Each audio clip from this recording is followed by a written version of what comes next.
Hello everyone, this is a compilation on how to paint Galadriel. We will start things off from the hair, which will be based entirely with sundry dust. The same color will be used for the eyebrows. Afterwards, we will create a mid-tone by mixing sundry dust with a sharpty bone in a 1:1 ratio. With said mid-tone, we will start highlighting the hair on all raised areas. Follow this up with details of pure sharpty bone.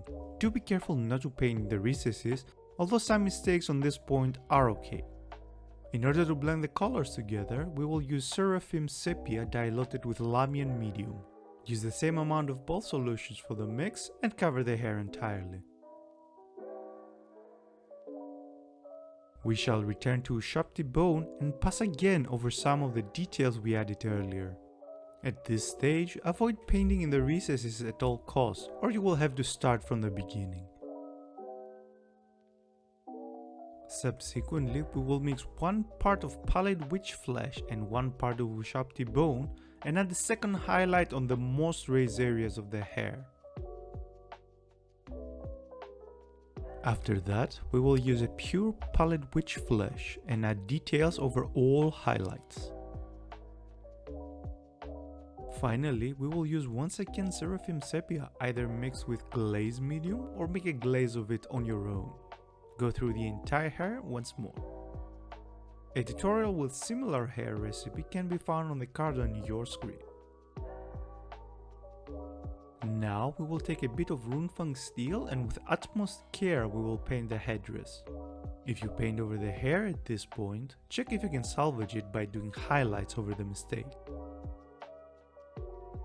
Next is the face, which we will start immediately with Cadian flesh tone over white primer. If you don't have primed the piece white, then go with a layer of grey cere first. Using Corax white, we will paint the eye scleras. Taking advantage of Vallejo's grey blue, we will add the base for the irises. A nice substitute for the color is the Fang from Citadel. We shall use Fenrisian Grey to highlight the eyes. Afterwards, with Abaddon Black we have to paint the eyelashes. As it is a very small area, mistakes can happen. If any mistakes do happen here, they need to be fixed ASAP. Moving away from the eyes, we will mix 1:1 Kislev flesh and Cadian flesh tone. With the mix, we will start highlighting the face. The main targets are the cheekbones and a bit of the jaw. Penultimate step for the face is to add details on the highlight we just did. We can do this with pure Kislev flesh.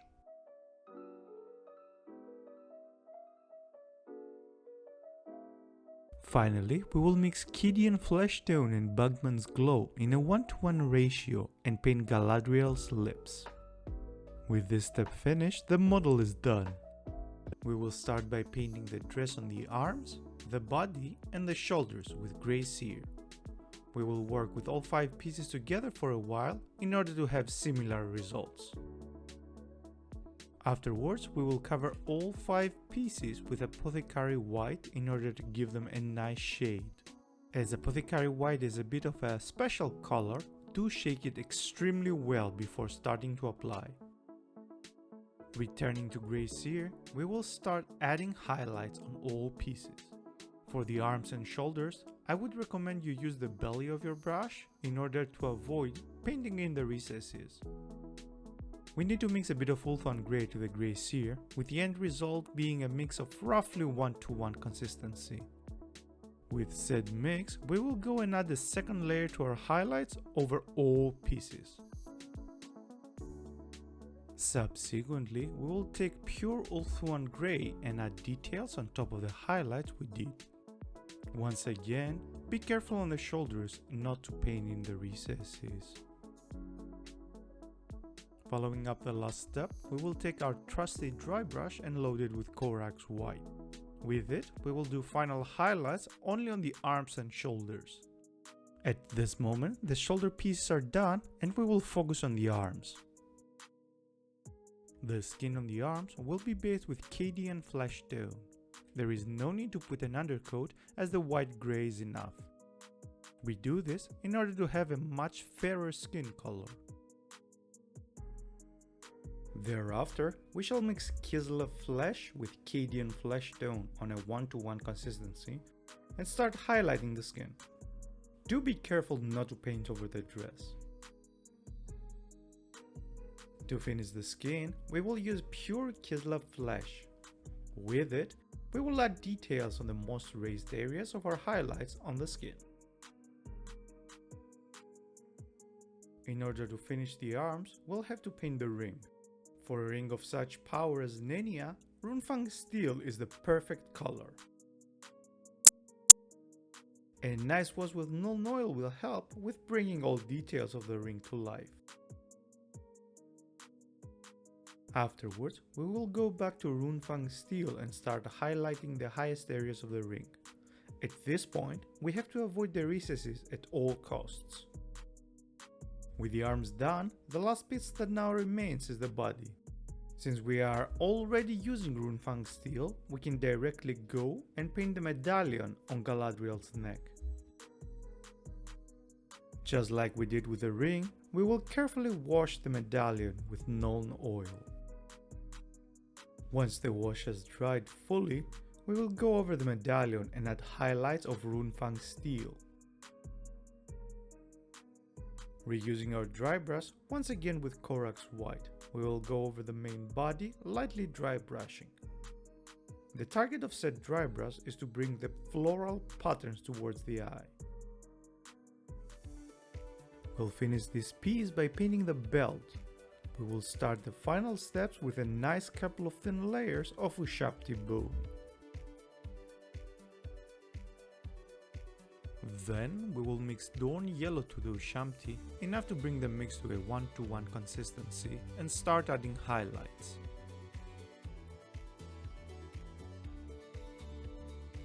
Finally, we will add one portion more of Dorn Yellow to the mix so it gets to 2:1 and add details on our highlights. We will start from the belt, since it's a small piece, base the entirety with Grey Seer.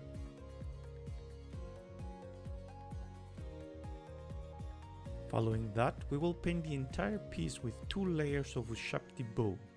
The video may look a bit funny at this point, however it is on purpose as the light was too bright for the color we use. While our work is drying, we will mix one part of Dorn Yellow to our Ushabti for a mix of roughly 1:1 and start making highlights.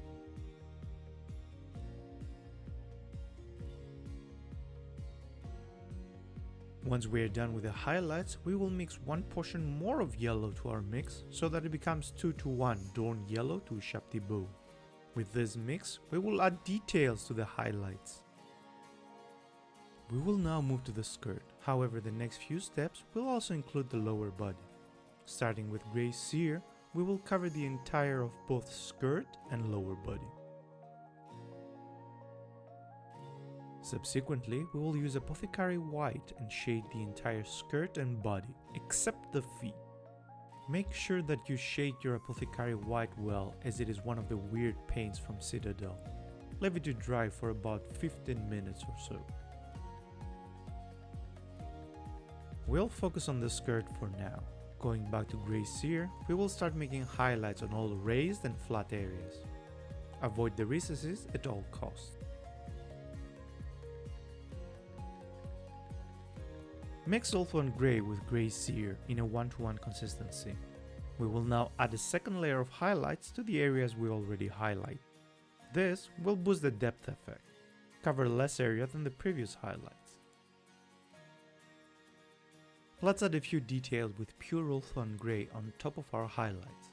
Go over the most raised areas and give them a nice layer of Ulthuan Grey. In order to finish the piece, we will lightly dry brush it with Corax White. Our target is not the raised areas, but the floral patterns on the skirt. While dry brushing, go over the entire skirt. Change focus to the lower body. The next few steps are optional. If you don't want to do visible skin under the dress, go to this timestamp where the dress highlights are done. For the rest of you, get some Cadian flesh tone and paint over the dress as if the legs were visible. Also paint the feet. Making a 1-to-1 mix of Cadian flesh tone and Kislev flesh, we will highlight the thighs, sheen, as well as the feet. Do the highlights as if the skin was exposed. Afterwards, we will take pure Kislev flesh and add details to the skin on the legs and feet. Returning to Grey Seer, we will paint the leg edges, pulling from the flesh to the dress. You can overlay a very small part of the skin in order to enhance the effect of wet translucent cloth over skin. While we're here, let's also do highlights on the rest of the dress using the same color. Let's dilute Apothecary White with Lamian Medium now in a 1-to-1 consistency.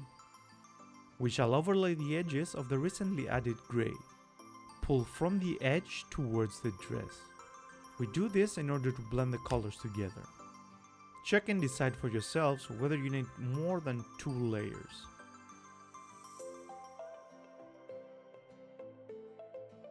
Using the mix of Ulthuan Grey and Grey Seer we used previously, 1-to-1 in case you need to make it again, we will go and highlight the edges of the dress over the leg.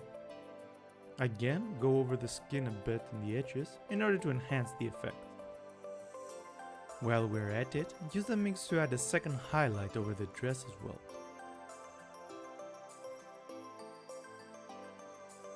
Using pure Ulthuan Grey, we will add detail to the edges of the legs and of course add details to our highlights throughout the rest of the dress.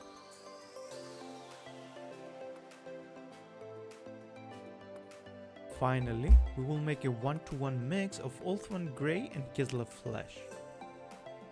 With this unsaturated fleshy color, we will make a very thin layer over the visible skin.